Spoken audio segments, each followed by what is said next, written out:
Et cette histoire, vous la retrouvez dans l'évangile de Luc, au chapitre 18, à partir du verset 18 au verset 27.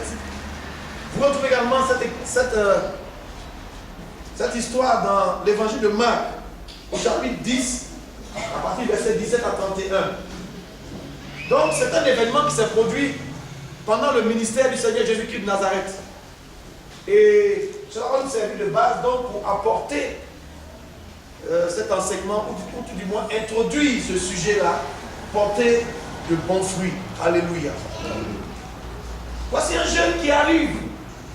Un jour, Jésus avec ses disciples.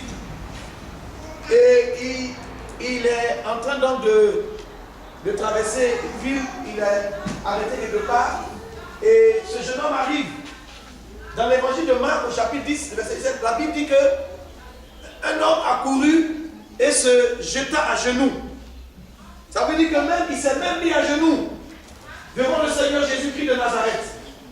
Et dans Luc également, on nous dit qu'un chef s'est approché de Jésus un jour pour lui demander.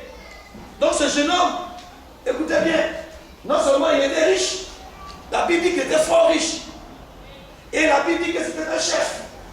Autrement dit qu'il était un homme considéré, un homme respecté, un homme qui avait beaucoup de biens. Et il était un chef, ce qui veut dire qu'il dirigeait plusieurs personnes, où il avait plusieurs personnes à son service, et on le regardait comme une autorité. Alléluia. Puisqu'il était chef, on dit un chef est venu vers lui. Mais quand nous regardons l'histoire, on se rend compte que ce jeune homme connaissait Jésus. Amen. Amen. Ce jeune homme connaissait le Seigneur. La preuve, il se prosternait devant Jésus. Combien de personnes se sont prosternées devant Jésus dans les Écritures? Il n'y a que ceux-là seuls qui voient en lui le Seigneur, le roi, qui se prosterne devant lui. Et ce jeune homme s'est prosterné devant Jésus. Il s'est mis à genoux devant le Seigneur Jésus-Christ de Nazareth. Amen. Quand on regarde ce jeune homme, il avait une préoccupation, il avait un besoin, il y avait quelque chose qui était monté sur son cœur. Toute sa vie durant, il avait marché selon les commandements de Dieu. Alléluia. Amen. Et ce qui l'a mené vers le Seigneur, c'est qu'il a posé une question à Jésus. Il est venu vers lui, il lui a posé une question, la suivante: que dois-je faire pour avoir la vie éternelle? Alléluia. Amen. Répète après moi: la vie éternelle. Amen. Oh non, la vie éternelle est quelque chose que ce jeune homme recherchait et qu'il ne possédait pas, malgré tout l'argent qu'il avait, malgré les biens qu'il avait, malgré l'intelligence, la sagesse qu'il avait, malgré la considération qui lui était donnée, malgré la famille dont il était issu, malgré le nom qu'il portait, et malgré tous les exercices de piété qu'il s'efforçait de faire, malgré l'obéissance de la parole de Dieu qu'on voyait apparemment dans sa vie, cet homme était conscient qu'il y avait quelque chose qui lui manquait, qui s'appelle la vie éternelle. Autrement dit, malgré tout l'argent qu'il avait, il n'était pas heureux. Quelque chose lui manquait. Et son argent ne pouvait pas lui acheter cela. Alléluia. L'argent ne peut pas acheter la vie éternelle, mes frères. L'argent ne peut pas acheter ce qui manquait à cet homme. Autrement dit, l'argent seul ne suffit pas à faire le bonheur. Alléluia. Amen. Si l'argent faisait le bonheur, ce jeune homme ne serait pas venu au pied de Jésus pour lui dire: j'ai besoin de quelque chose. Amen. Il avait tout ce qu'il avait, tout ce qu'un homme pouvait avoir. La Bible ne nous précise pas s'il était marié, mais on peut le supposer. La Bible nous parle de quelqu'un qui était pieux, puisqu'il connaissait les Écritures. Quand il a dit: Seigneur, je veux avoir la vie éternelle, Jésus le ramène vers les Saintes Écritures. Mais à l'époque où Jésus parle, le Nouveau Testament n'était pas écrit. Vous conviendrez avec moi. Amen. Puisque le Nouveau Testament relate les événements et les faits à propos de la vie de Jésus. Donc au moment où Jésus parle, le Nouveau Testament n'était pas écrit. Donc la portion des Écritures qui était là, c'était quoi? L'Ancien Testament. Autrement dit, c'était la loi qu'ils avaient. Et donc c'était un homme qui était religieux et qui mettait en pratique la parole qui lui était communiquait dans l'Ancien Testament, dans la loi. Amen. Amen. Il mettait la loi en pratique. Jésus lui a dit, alors, tu ne voleras point. Il dit, mais ça, moi je sais moi-même, je ne vole pas. Tu ne commettras point d'adultère. Il dit, ça moi-même, j'ai barré l'adultère de ma vie. Amen. Il dit, alors, tu honoreras ton père et ta mère. Il dit, c'est ce que je fais jusqu'à mes parents sont tellement contents. Alléluia. Amen. Alors, et lui-même va dire à Jésus que la loi là, depuis que je suis jeune, depuis que je suis tout petit, j'ai appris à observer. Donc, autrement dit, ses parents à lui étaient aussi des parents pieux qui ont montré à leur enfant comment on doit observer les commandements. Ce qui veut dire que tu peux naître dans une famille qui craint Dieu. Mais il y a quelque chose qui va te manquer aussi. Que tes parents ne peuvent pas te donner. Quelle que soit l'éducation qu'ils t'apportent. Oh donc ce jeune homme était pieux depuis son enfance. Mais la même Bible dit que, en Josué 1, le verset 8, la Bible dit ceci. Aidez-moi. Que ce livre de la loi ne s'éloigne point de ta bouche. Médite-le jour et nuit pour agir fidèlement selon ce qui est écrit. C'est alors que tu auras du succès dans toutes tes entreprises. C'est alors que tu réussiras. Donc, si on observe ce que ce jeune homme a dit, qu'il observe les commandements depuis son jeune âge, ce qui veut dire qu'il a appris à méditer cette parole. Il a appris à mettre en pratique cette parole et il a connu un succès. Alléluia. Amen. Mais malgré le succès que te donne ton travail, malgré le succès que t'apporte même la grâce de Dieu, alléluia, il y a toujours quelque chose qui te manquera. Aujourd'hui, les gens se battent. Tout ce que les gens font sur la terre, ils disent une seule chose, avoir la vie éternelle. Autrement dit, ils veulent avoir la longue vie. Les gens veulent vivre longtemps. L'homme est préoccupé, quelle que soit la manière dont tu es né, quel que soit le lieu où tu es né, quelle que soit la couleur de ta peau, quels que soient les parents que tu as, quelle que soit la religion que tu suis, quel que soit le prophète qui te conduit, quelles que soient tes propres convictions. Il y a une seule chose que je veux dire ce matin. Les hommes entiers sur la terre ont la même préoccupation. Cette même préoccupation est pour tous les hommes pareils. Laquelle est-ce? La vie éternelle. Amen. Alléluia. Amen. La vie éternelle. Amen.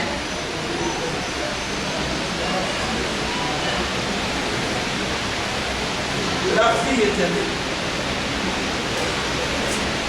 On a demandé à quelqu'un un jour, dans le livre qu'il lit, dans son saint livre à lui, à propos de la vie éternelle, on dit fais ceci, fais cela, fais cela. Fais ceci, fais cela. Dans le livre saint qu'il lit, on dit il faut t'habiller de telle manière. Chaque jour, il faut te tourner dans telle direction. Si tu fais ça, si tu fais ça, si tu fais ça, si tu fais ça, on lui dit, peut-être, tu auras la vie éternelle. C'est pas ça? Peut-être. Ça veut dire que dans sa propre religion, ils ne sont même pas sûrs. Alléluia. À toi, tu vas demander, mais est-ce que tu as la vie éternelle? Il faut à l'église. Il peut avoir une croix, se prosterner devant une croix, se prosterner devant des statues. Mais quand tu leur demandes, est-ce que tu as la vie éternelle? Ils te répondent la même chose. Ça là, ça dépend de Dieu. Est-ce que je ne vais pas comprendre? Ça dépend de Dieu. Que le nom du Seigneur soit béni. Alors ce jeune homme avait la même que j'ai compris que tout ce que l'homme cherche sur la terre, il veut avoir cette vie-là. Vivre éternellement. C'est quelque chose qui est tellement... Comment je peux dire ça? C'est la chose qui a le plus de valeur sur cette terre. Le temps de notre passage sur terre, c'est à peu près 80 ans, 90 ans. C'est trop 100 ans. Mais l'éternité représente combien d'années?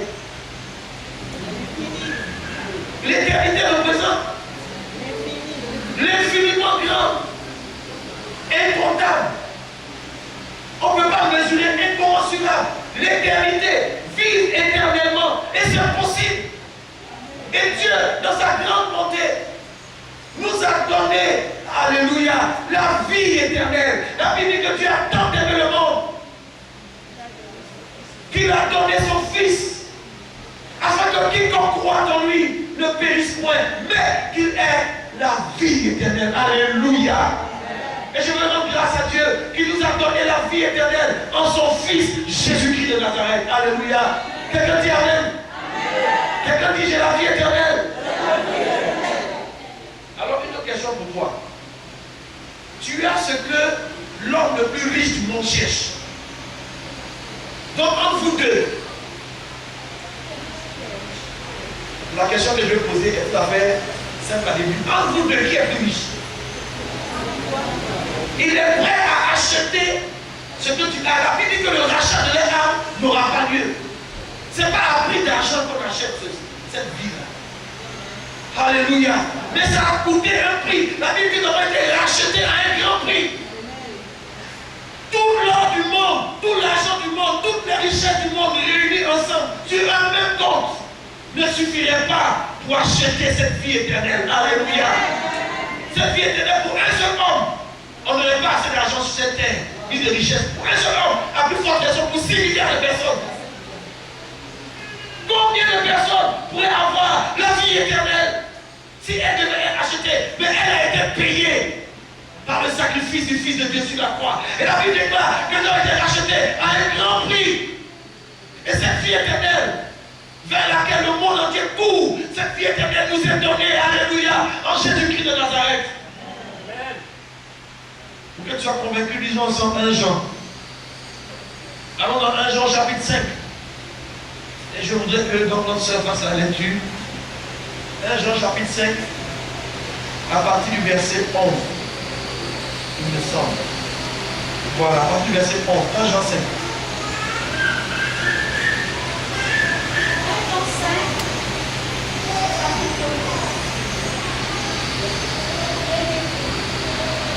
Et voici ce témoignage, c'est que Dieu nous a donné la vie éternelle et que cette vie est dans son Fils. Je vais répéter après Hélène. Et voici ce témoignage. C'est que Dieu nous a donné la vie éternelle. Amen. Et que cette vie est dans son Fils. Et que cette vie est dans son Fils. Celui qui a le Fils a la vie. Celui qui n'a pas le Fils de Dieu n'a pas la vie. Je vous ai écrit ces choses afin que vous sachiez que vous avez la vie éternelle. Qui? Vous qui croyez au nom du Fils de Dieu. Alléluia. Ce matin, je vais poser une question. Qui a la vie éternelle? Non, baisse tes bras d'abord. Je vais juste dire quelque chose. Non, parce que si tu dis à quelqu'un qui a 500 milliards, il n'y a pas beaucoup de personnes qui vont lever la main. Ou bien? Est-ce qu'on est d'accord?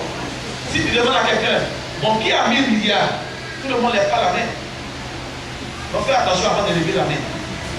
Là, les gens vont te dire qui a ce qui coûte sur cette terre. Non, il y a un prix. Ça a un prix. La Bible a été rachetée à un grand prix. Il y a un prix. Mais c'est tellement coûteux qu'il n'y a pas assez de ressources sur cette terre pour acheter ça. Est-ce que ce que je dis là, tu comprends bien?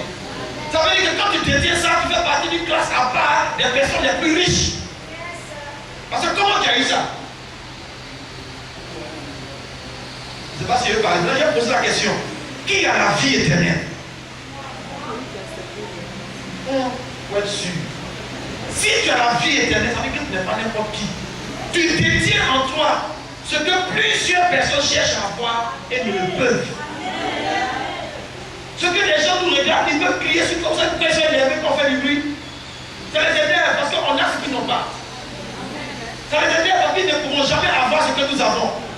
Ça les énerve parce qu'ils savent que nous sommes dans la vérité et ils sont dans les ténèbres. Alléluia. Et ils veulent acheter, mais il n'y a pas assez de moyens financiers. Alléluia.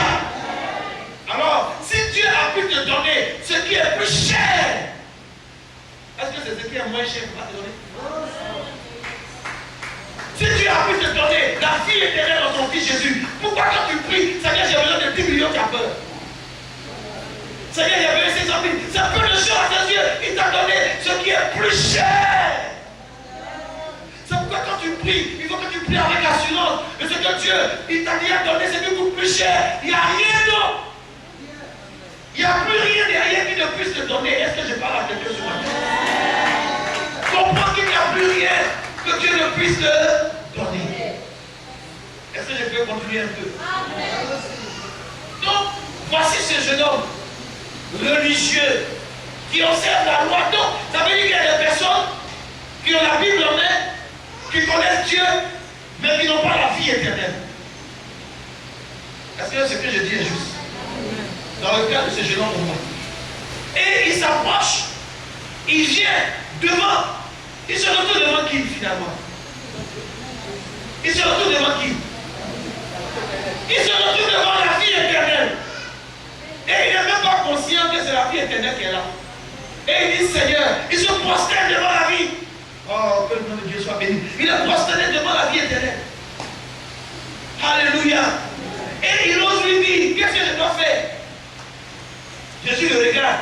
Dans Luc et puis dans Marc, on dit que Jésus l'a aimé. Tellement Jésus l'a aimé, Jésus maintenant lui dit ceci. Va et vends tout ce que tu possèdes. Distribue-le. Ah, Jésus aussi les frères. Écoutez bien, vends tout ce que tu possèdes. Il n'a pas dit vends une partie de ce que tu possèdes. Vends la moitié de ce que tu possèdes. Il a dit vends tout ce que tu possèdes. Il n'a pas dit maintenant viens me donner ça. Je connais un pasteur, c'était lui. Il va avant et puis apporte. Vous dites, devant le jeune homme, je m'en fous de ton argent. Je ne sais pas si je parle à quelqu'un. Ce n'est pas ce que tu possèdes qui impressionne Dieu. Ce n'est pas ce qui est sur ton compte en banque qui impressionne Dieu. Ce n'est pas ce que tu vas réaliser qui impressionne Dieu. Alléluia. Il va et vend tout ce que tu possèdes. S'il a vendu tout, au moins il a toujours la possession. Parce qu'il a tout vendu, mais il a toujours la possession. Maintenant, va et distribue-le. Il n'a pas dit viens le distribuer à mes disciples. Viens le distribuer pour l'œuvre de Dieu. Distribue-le à qui? Distribue-le aux pauvres. Ça veut dire que s'il a donné ça à un pauvre, là, une chose va arriver, le pauvre ne peut jamais lui dire tiens, tu m'as donné. Il est tellement dans le besoin. Il va prendre en même temps. Donc ce jeune homme, connaissant les lois économiques, la vie est riche. Et la Bible dit que va et vends tout, distribue tout, ça veut dire que tu n'as plus rien. Et quand tu n'auras plus rien, maintenant tu viens me suivre. Frère, cette parole-là, tu peux la supporter. Donc je te pose une question, vrai, là. Parce que ce jeune homme, un drame s'est produit à la suite. Il y a eu un drame. C'est dramatique. Va, vends tout ce que tu possèdes. Distribue-le aux pauvres. Donc débarrasse-toi de tout ça. Et ensuite, viens. Et maintenant, fais quoi? Suis-moi. Tu cherches la vie éternelle. Alors, voici ce qu'il faut que tu fasses. La Bible dit que le jeune homme, tout de suite, qu'est-ce qui s'est passé? Il se triste. Moi, le ministère que Dieu m'a donné là, vraiment, c'est bizarre. Ça attriste beaucoup les gens. Deux sont dans la chambre et deux sont attristés. Regardez-moi cette affaire. Comment un jeune homme riche qui a tout obtenu, autrement dit, voici un modèle de réussite parfaite. Pour dire que ce n'est pas la réussite qui intéresse Dieu. Je répète, ce n'est pas ton succès ou ta réussite qui intéresse Dieu. Beaucoup de personnes ont réussi, mais ils sont pleins qui ont réussi en enfer. Ils sont entassés là-bas. Avec leur succès, avec leur réussite, avec tout ça, ils sont entassés là-bas. Mais ici, Jésus parle de manière précise. Et la Bible dit que Jésus l'a tellement aimé. C'est que Jésus l'aima. Mais malgré que ce jeune homme, il a été triste, la Bible dit il est. Comment il dit bien? Il s'en est allé tout triste. Une parole lui a été adressée. Il s'en est allé tout triste. Tout triste. Ça veut dire qu'il a demandé quelque chose. Et on va passer la vie éternelle. Mais encore la vie éternelle. Mais laisse ça et puis Dieu saisit Il est seulement triste. Et puis il continue dans sa religion. Il continue dans l'observation des lois. Toutes les lois qui sont à sa convenance. Toutes les lois dont il y a une partie des frères qui veulent uniquement qu'on leur dise ce qui est agréable pour eux, ce qu'ils peuvent supporter. Ça, c'est notre évangile. La démangeaison d'entendre des choses agréables, ce que nous pouvons supporter. Mais quand on demande à cet homme de passer au niveau supérieur, là, il ne veut plus. Écoutez, lui, il dit qu'il obéit aux commandements. Mais les commandements sont des paroles écrites. Tu te retrouves maintenant devant qui? La parole vivante. Au commencement était la parole, et la parole était avec Dieu, et la parole était Dieu. Toutes choses ont été faites par elle, et rien de ce qui a été fait n'a été fait sans elle. En elle était la vie, et la vie était la lumière des hommes. Et à tous ceux qui ont reçu cette parole, elle leur a donné le pouvoir, le droit légal de devenir enfants de Dieu, lesquels sont nés. Ni de la bonté du sang, ni de la bonté de la chair, mais ils sont nés de Dieu. Et la Bible dit que et la parole a été faite chair. Il se retrouve devant la parole qui prétend obéir, bien à laquelle il prétend obéir ou observer scrupuleusement. Frère, il y a un moment donné où dans la parole, dans la vie chrétienne, où la volonté de Dieu pour ta vie va s'exprimer de manière personnelle. Il avait eu affaire à la parole générale. Une révélation pour toute l'humanité. Le soleil se lève sur tous les hommes. Il pleut sur tous les hommes. Allez, Dieu est bon, tout le monde sait ça. Si tu fais ça, tu auras ça. Oui, c'est vrai, tout le monde fait ça. Mais ça ne suffit pas par la vie éternelle. Il y a un moment donné où on marche avec le Seigneur. Il nous demande maintenant si nous sommes capables de le suivre. Ce qu'il va nous dire directement. Il peut utiliser encore les Écritures. Il peut utiliser des songes, des visions nocturnes. Il peut utiliser une prophétie. La Bible que Dieu parle tantôt d'une manière, tantôt d'une autre. Donc il fait connaître sa volonté. Et pour ce jeune homme, à ce moment précis, la volonté de Dieu pour sa vie s'est exprimée. Va et vends tout ce que tu as. Je ne dis pas, je n'ai pas d'aller vendre tes biens pour envoyer, je n'ai pas dit ça. Et personne n'a pas dit ça. Je dis simplement que il y a des moments dans notre marche avec le Seigneur où nous voulons aller maintenant plus loin. Dieu s'exprime à nous en nous donnant des ordres directs. Est-ce que et ces expressions directes se manifestent de plusieurs manières, je ne reviens pas dessus, mais il nous fait connaître sa volonté au-delà de ce qui est écrit. Est-ce que ce que je dis est sens pour quelqu'un?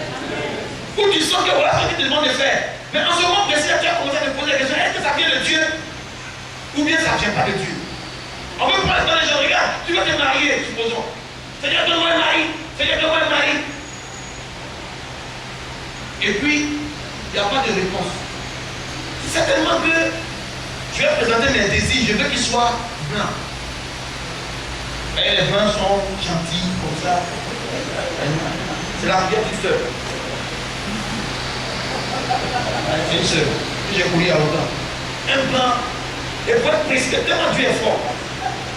Il faut qu'il soit médecin. Et il vient. Donc elle a sa condition. Si tu as de telles manières de faire, c'est qu'il faut avoir une foi solide aussi. Jusqu'à présent, la soeur n'est pas mariée. Elle a dépassé 50 ans. Elle a vieilli. Et il y a plein de situations bizarres dans sa vie. Maintenant, quand quelqu'un vient vers elle, c'est pas Dieu. Tant qu'il n'est pas blanc. Mon blanc n'est pas venu aussi. Le blanc, même métis. Donc, c'est un parenthèse, je mets ça. Pour vous dire que mes chers frères et sœurs, il y a des moments où Dieu veut nous parler directement. Est-ce que ce que je dis est ça? Et lorsque Dieu s'adresse à nous directement, c'est la parole qu'il a révélée, qu'il a donnée à tout le monde, qui prend vie de manière particulière. Une parole comme si elle s'adressait à moi particulièrement. Comme si ça avait été caché dans la Bible et subitement elle est dévoilée à mes yeux. Et c'est comme si la parole s'adresse à moi et à moi particulièrement. Je suis appointé du doigt comme ça par une parole. Mais qu'est-ce que ça veut dire? Alors on parle maintenant de la parole d'Emma qui apporte la vie, qui donne une vision à quelqu'un. Et parce que C'est pas ce qui est écrit. C'est Dieu qui a dit, mais ça ne correspond pas dans tous les cas à ce qu'il veut que tu fasses de manière momentanée. Quand ces jeunes gens qui partaient à une conférence et le lieu était retiré, c'était vers un lieu montagneux. Ces bien-aimés sont arrivés en retard à la conférence. Et quand ils sont venus quelques jours après, il a commencé à pleuvoir. Et il y avait un fleuve. Quelque part là-bas, il y avait un pont. Et il a tellement plu que l'eau a débordé. Donc le pont s'est emporté, comme on appelle ça. Ça a emporté le pont. Mais c'est des personnes zélées qui aiment le sexe arriver sur la pluie battante. Le pont est cassé. L'eau a débordé. Il se concentre, il prie en vivant, on doit aller à la conférence. Oh Seigneur, Seigneur. Et puis il a dit non. Oh, je reçois une parole, prenez vos Bibles. Dans telle partie de l'évangile, nous avons vu le Seigneur Jésus-Christ a marché sur l'eau. Et quand il a dit à Pierre, avance-toi, Pierre a marché sur l'eau. Quelle est la vitesse de l'enfance, mes frères? C'est pas la parole de Dieu. Mes frères, nous ne font point. Pourtant, grâce à Dieu, cette conférence, nous y arriverons. Jésus sera glorifié. Il va, donc pied jusqu'à, et puis hop, avancer dans l'eau. Devinez la suite. Les 3, bien les 4 sont morts. Ça a été un scandale, on a failli fermer l'église du pasteur. Est-ce que lui a dit de venir dans de telles conditions? Le point est cassé. Donc souvent il y a des conditions, les gens prennent la Bible, Dieu a dit plus haut en France. Il faut faire attention, de manière précise, qu'est-ce que Dieu te dit à ce moment précis. Le jeune homme est devant le Seigneur Jésus-Christ de Nazareth, et il lui est impossible d'aller plus loin. Comme certains aujourd'hui, dans la maison de Dieu. On est venu, soi-disant on a donné nos viages, on a été touchés. Et nous sommes régulièrement confrontés à cette obéissance. Ce qui intéresse le Seigneur, c'est ta capacité à lui obéir, au doigt et à l'œil. Et non pas ce que tu possèdes. Est-ce que quelqu'un comprend ce que je veux dire? Et alors, nous voyons donc ce jeune homme, tout triste, abattu, en train de retourner chez lui à la maison, se posant mille et une questions. Il va continuer seulement à aller dans la synagogue. Il est resté comme dans la religion mosaïque. Il n'a pas pu saisir la vie éternelle. Il lui était offert. Il est venu devant la vie, au porte de la vie. Il n'a pas pu entrer. Parce qu'il possédait tellement. Amen. Amen. Alors, je voudrais que nous puissions lire encore d'autres passages pour comprendre ce que le Seigneur voulait nous faire comprendre. Pour que les jeunes hommes lui-même comprennent quelque chose. C'est quoi la richesse? C'est quoi le trésor? Alors dans Matthieu chapitre 6. Et nous allons certainement nous arrêter vers ce texte-là. Matthieu chapitre 6. J'espère que quelqu'un comprend la pensée de Dieu ce matin. Voir où nous sommes en train d'aller. Matthieu chapitre 6. C'est le même discours de Jésus, notre Seigneur. Je ne dis pas que Dieu veut que nous soyons pauvres. Je n'ai pas dit ça. Mais pour ce jeune homme précisément plutôt, quelque chose est en train de lui être enseigné. Jésus l'a aimé. Mais Jésus ne lui a pas dit, malgré tout l'amour qu'il avait pour lui, sachant que ce jeune homme partait à la perte, parce qu'il n'avait plus la vie éternelle. Il n'a pas dit, bon, reviens. Donc tu ne peux pas vendre tout là, vendre la moitié, et puis, non. Le Seigneur, par rapport à la vie éternelle, on ne négocie pas le prix de la vie éternelle. Vous dites non, vraiment, comme souvent il va acheter le matériel là, et Simon, c'est 5 000 francs. Et chef, pardon, je prends beaucoup. Ils m'en font avec 4800. Ah, pardon, on discute jusqu'à on peut tomber même sur 4000. Vraiment, on peut réduire la vie éternelle, il n'y a pas de discussion. Alléluia. Amen. Dieu t'aime, mais il y a des exigences. Si tu ne le fais pas, c'est pas qu'il a choisi, c'est pas lui. Jésus ne veut pas attiser. Quand il a regardé les gens partir, tous ceux qui étaient restés, qui l'écoutaient, il leur a donné encore un enseignement. Devant ce jeune homme qui partait, qui était venu devant tout le monde, faire une grande déclaration de foi. Il est reparti triste. Et Jésus a saisi son départ là pour enseigner encore ceux qui sont restés. Lisons ensemble Matthieu au chapitre 6, à partir du verset 19. Matthieu 6, 19. Ne vous amassez pas des trésors sur la terre. Ne vous amassez pas des trésors sur la terre. Où la terre et la rouille détruisent. Où la terre et la rouille détruisent. Et où les voleurs percent et dévorent. Où les voleurs percent et dévorent. Mais amassez-vous des trésors dans le ciel. Amassez-vous des trésors dans le ciel. Où la terre et la rouille ne détruisent point. Où la terre et la rouille ne détruisent point. Et où les voleurs ne percent ni ne dévorent. Où les voleurs ne percent ni ne dévorent. Verset 21. Car là où est ton trésor, Là où est ton trésor, là aussi sera ton cœur. Je t'ai donné un enseignement à ce propos une fois. Voici ce que Jésus-Christ demande. Ne vous amassez pas des trésors sur la terre. Sur la terre, il y a des voleurs, il y a tout ça. Bon, bref. Ce n'est pas sur la terre qu'il faut amasser des trésors. Ce n'est pas sur la terre qu'il faut faire des économies, accumuler des biens. Contrairement à ce qu'on nous enseigne souvent. Le Seigneur dit ici, ne vous amassez pas des trésors sur la terre. Mais ce que nous voyons, c'est que l'Église cherche à amasser des trésors sur la terre. Les chrétiens veulent amasser des trésors sur la terre, accumuler des biens. On nous enseigne même des principes pour accumuler des biens, des préceptes pour amasser des biens. Ce n'est pas mauvais. Mais regardez la suite. La Bible dit que nous recommandons plutôt d'amasser des trésors. Mais où ça? Au ciel. Mes chers amis, comment on amasse un trésor au ciel? Moi, je ne sais pas comment on fait ça. J'ai essayé de réfléchir. Comment on fait? Comment on fait? Dites-moi. Comment on fait pour passer les trésors au ciel? Oh, donc il y a un compte en banque là-bas. Enfin, je sais pas. Selon ce que ça veut dire. Si moi j'amasse mes trésors là, mes billets, ça y est la banque. Et ce qui veut dire aussi qu'il y a une banque au ciel. Ce qui veut dire que mon argent qui est ici sur la terre tu peux être riche, mais tu ton compte au ciel, tu es pauvre. Peut-être que tu n'as même pas ouvert le compte là-bas. Merci ma fille. Ça veut dire que tu es ici, tu fais le malin, on te va rouler dans les grosses voitures, tu as pris des châteaux, des grosses maisons, mais quand Dieu te regarde, il te voit que tu es pauvre. Tu es moisi. Tu n'as rien au ciel. Et puis, ce qui est pire, c'est que tu n'as même pas un compte là-bas. Tu n'es même pas informé qu'il y a une banque là-bas. Oh, il y a des personnes qui sont sur la terre, peut-être qui ont une apparence modeste. Et quand on regarde comme étant des pauvres, comme des gens qui ont échoué, mais quand on regarde bien, le Seigneur les reconnaît. Pourquoi? Parce qu'ils ont un compte en banque au ciel tellement garni, tellement fourni. Vous savez que sur la terre, il y a des gens qui rentrent dans la banque, il y a des places spéciales pour elles à cause du volume de leur avoir. Il y a des salons privés. Ça veut dire que parmi nous également, lorsque nous prions à Dieu, il y a des gens parmi nous qui sont reçus de manière particulière dans les salons VIP de Dieu pour parler directement avec Dieu. Pourquoi? Parce qu'ils sont tellement riches. C'est ce qu'on dit, le royaume des cieux, les valeurs sont inversées.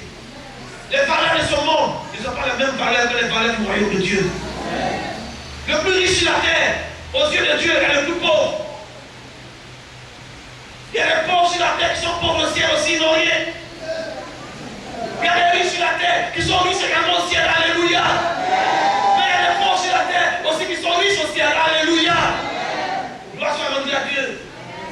Je viens t'informer qu'il y a un compte là-bas. Je bénis le Seigneur, je n'ai pas au courant qu'il m'a montré. Pauvre, j'ai investi dedans. C'est une question d'investissement. De te poser maintenant, demande-moi comment faire pour investir là-bas. Parce que c'est ça qui est le plus important, c'est de pouvoir accumuler nos biens, mais pas sur cette terre et là-bas. Et c'est ça, on parle de porter de bons fruits. On va arriver à la fin un peu, vous allez comprendre. Alléluia. Ce matin, je voulais juste introduire le sujet et vous laisser dans le suspense. Comme le film qui fait c'est la fin. Vous avez on sait que c'est qui vient derrière pour faire. Alléluia. Ça veut dire que ce jeune homme était riche, mais il était comme aussi. Aux yeux des hommes, il était riche. C'était un chef. Il était même pieux, religieux. Il connaissait même la loi. Il s'est retrouvé devant la parole de Dieu, la parole vivante. Et il s'est rendu compte d'une chose. il ne pouvait pas aller plus loin. Or, quand nous sommes dans Matthieu 16, Jésus a dit quelque chose qui m'a touché. Et je voudrais interpeller quelqu'un parce que je sais que c'est le désir de quelqu'un ce matin au milieu de nous quand je t'interpelle sur ce sujet.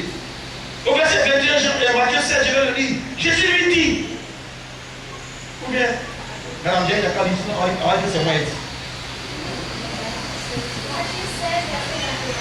Qu'est-ce que Jésus dit? Jésus lui dit. Et là, Jésus commença à faire connaître à ses disciples qu'il fallait qu'il allât à Jérusalem. Non, au chapitre 18. Alors, chapitre 19, le verset 21, pas Matthieu 6. Matthieu 19, verset 21. Le jeune homme là, Jésus a dit quelque chose, mais il y a un mot qu'il a ajouté qui m'a touché.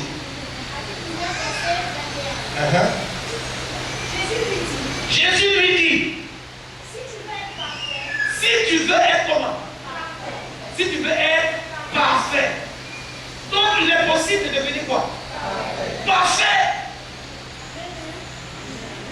Frère, moi l'évangile que je prêche, c'est pour t'amener à la perfection. Ici le mot parfait est un mot clé dans la connaissance. Il dit si tu veux être parfait, qui veut être parfait? Qui veut être parfait? Le mot parfait signifie donc quelque chose de haute qualité. L'autre version traduit ce mot parfait par le mot excellence. Et aujourd'hui, le mot excellence est rentré dans le monde, dans le milieu chrétien, sous une forme qui n'est pas la forme biblique. On a fait comprendre, les gens ont prêché sur l'excellence partout, mais à la manière du monde. Comment le monde conçoit l'excellence, mais non pas comment Dieu voit l'excellence, la perfection. Et les gens, sous couvert de l'excellence, qui est quelque chose de bien, si tu veux être parfait, c'est qui veut cette perfection-là? C'est l'aspirant ou celui qui amène la perfection?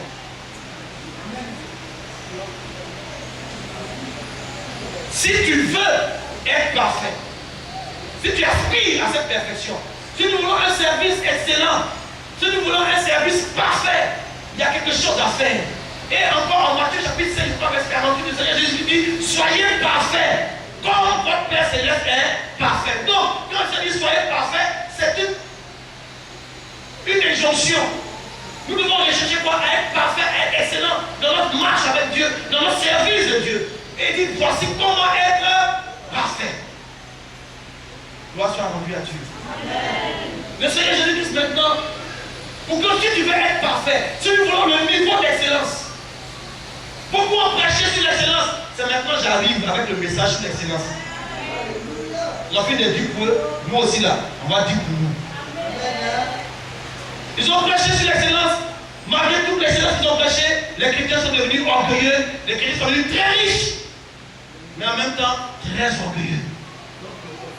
Très riches dans leur compte en banque, mais très pauvres au ciel. Je viens avec le message de Dieu sur l'excellence. Que Dieu vous aide. Si tu veux être parfait, si c'est ton désir, alors voilà ce que moi Jésus, je veux que tu fasses. C'est pas ça. Autrement dit que l'excellence pour ce jeune homme, c'était quoi? C'était d'accomplir séance la volonté de qui? De Jésus. Dieu le prend. Le niveau de perfection. Dis Amen. Le niveau d'excellence. Ce n'est pas de bien organiser les choses, mais c'est d'organiser les choses comme Dieu veut qu'elles soient organisées.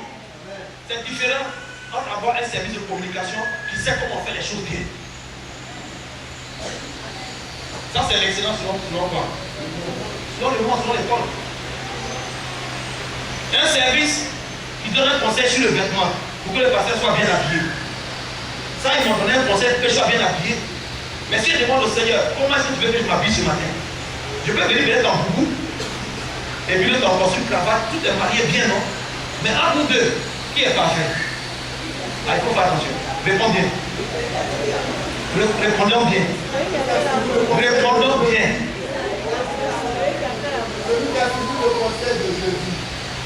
Je ne sais pas si vous voyez les choses. Hein? Autrement dit, on sait comment organiser les choses. Il y a même école pour organiser. Comment on appelle ça? École de... management. Il y a même école d'événementiel, école de logistique. On peut faire tout ça et puis on a bien fait des propres. Nickel, parfait. C'est pas ça, excellent aux yeux de qui? Selon les normes du monde. Et quand tout le monde, quand n'importe qui vient, ils sont contents, ils sont assis. Non, là c'est trop parfait. Non, là c'est excellent. Ouh, chapeau, c'est bien organisé. Vraiment, non, il y a un point là, pas peut-être parfait comme ça, mais aux yeux de quoi? Aux yeux du monde. Alors le Seigneur nous a mis en garde, sa parole. Ne vous conformez pas au siècle présent, qui a le siècle à ses normes de réussite, de succès, d'excellence et de perfection, qui ne sont pas les nôtres, parce que nous appartenons à un autre royaume. Et maintenant, quand tu viens organiser, tu dis, Seigneur, qu'est-ce que je dois faire?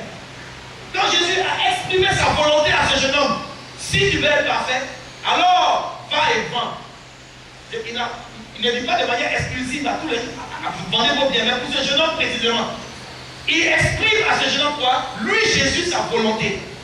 Et ce jeune homme est en train de montrer quoi? Qu'il n'est pas capable d'obéir à la volonté de Jésus.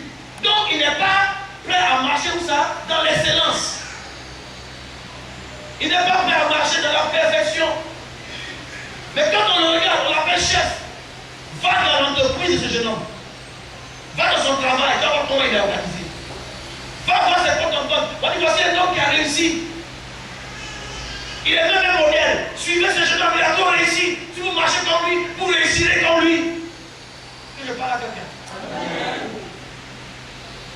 Mais a-t-il fait ce que Dieu lui demande de faire? S'il avait vendu tout ses biens, il allait venir à Jésus comme un pauvre, non? Mais celui à qui il a obéi, n'est-ce pas à lui qu'appartient l'or et l'argent? Ce monsieur qui lui a dit devant tout, n'est-il pas capable de tout lui redonner en un seul instant?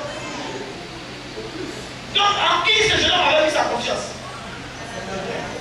Très bien, vous avez compris. Il avait mis sa confiance en ses biens. Il n'a plus besoin de trop prier pour avoir ce qu'il veut. Son argent lui donne tout. Il n'a plus besoin de prier pour être guéri. Avec son argent, il peut payer le meilleur médecin. Il peut voyager pour aller faire les bilans de santé en Europe. Il n'a plus besoin de prier, même de jeunes. Comme certains chrétiens aujourd'hui, où l'argent a remplacé la main de Dieu. Ce jeune homme, vous savez, Jésus a dit quelque part encore, nul ne peut servir deux maîtres. Ce jeune homme était venu, quand Jésus l'a observé, Jésus l'a tellement aimé. Mais qui était le maître de ce jeune homme? Maman. Le mot maman vient de l'araméen richesse et profit. Maman, ça veut dire profit. Donc, il y a même maman est rentrée dans les églises où on prêche un évangile pour avoir du profit. Maman est rentrée dans les églises où, quand maman est là, il faut qu'on sache que tu adores maman. Quand maman t'a tellement aimé, maman te donne tout ce qu'elle a de meilleur. Maman te donne des voitures, maman te donne des maisons et maman te pousse à étaler ce qu'il t'a donné. Et quand tu fais étalage de ce que tu as, tu dois le montrer ainsi qui tu sais. En réalité. Et pourtant ce jeune homme était riche, mais il connaissait les voies de Dieu, il venait dans le temple. Donc on peut être à la maison de Dieu. Et puis servir maman au lieu de servir Dieu. Et le problème c'est qu'il était impossible à ce jeune homme de renoncer à tout ce qu'il avait. Ça veut dire que c'était son argent qui le possédait et ce n'est pas lui qui possédait l'argent. Ça veut dire que les chrétiens aujourd'hui qui sont possédés par leurs biens, par leurs voitures, obsédés par la convoitise, ils me font ça. Et chaque semaine ils changent de voiture pour montrer qu'il est riche, mais en fait il est possédé par la voiture. Vous savez pourquoi? Il ne peut pas rouler une voiture, ce n'est pas une voiture dont tu ne roules pas. Il faut quand tu roules, on le voit, alors tu es possédé par la voiture. Beaucoup sont possédés par leur compte en banque. Beaucoup sont possédés par leurs vêtements. Beaucoup sont possédés par leurs biens.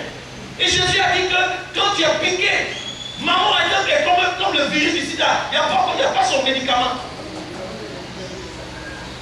Maman est plus dangereux que le diable lui-même. Maman est plus dangereux que le sida.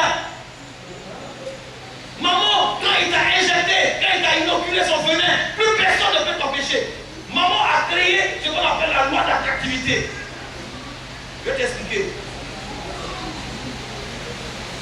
Dis Amen. Jésus a dit, amassez-vous des trésors où ça? Dans le ciel. C'est Matthieu 6, je crois. Et non sur la terre.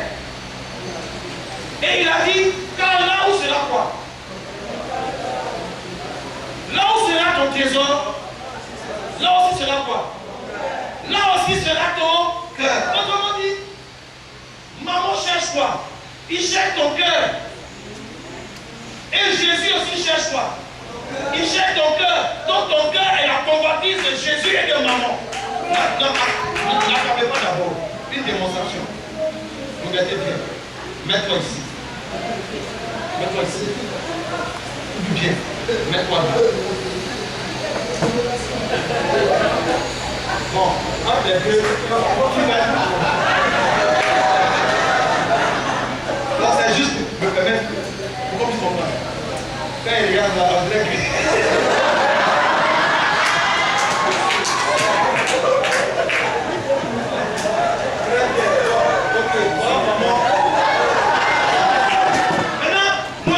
Je suis le cœur du chrétien. Quand il regarde Dieu, vous savez, Dieu est quelque chose. Dieu est bizarre. Hein?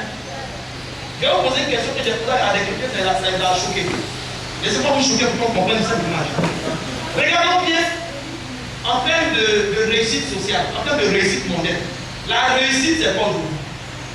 Quand on dit un chrétien a réussi, c'est quoi? Non. Quelqu'un a réussi, c'est quoi? C'est ça, non?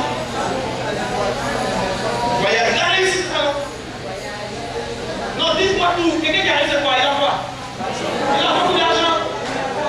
Il a du travail. Il distribue dans le travail. Il donne le travail, il a travaillé dans nos autres.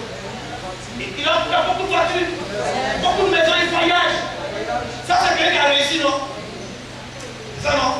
Maintenant, appliquons ça à Jésus. Et vous posez une seule question. Jésus a-t-il réussi?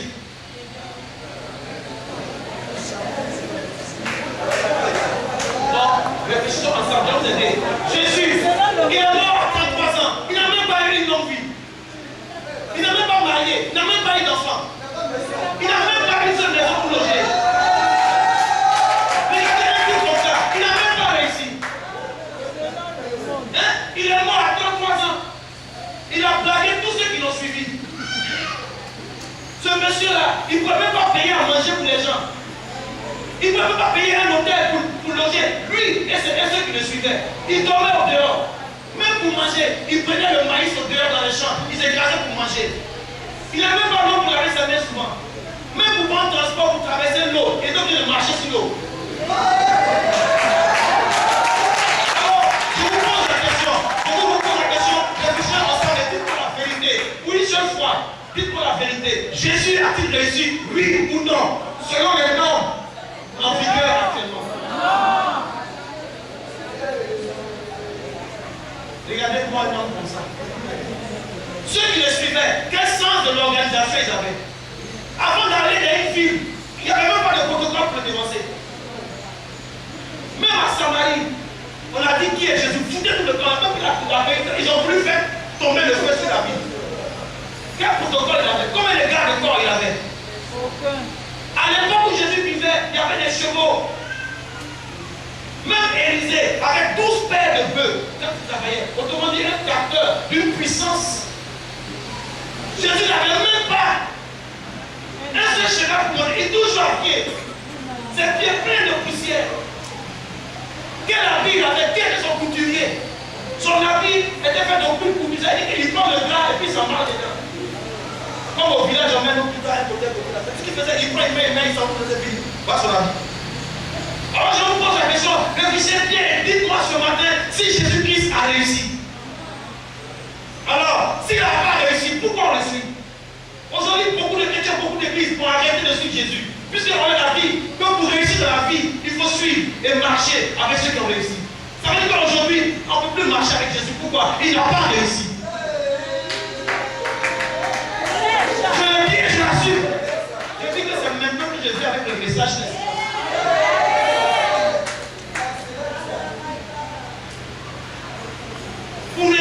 aujourd'hui, quand on dit d'avoir pour modèle de réussite des personnes qui ont réussi, on a mis Jésus le modèle parfait de côté.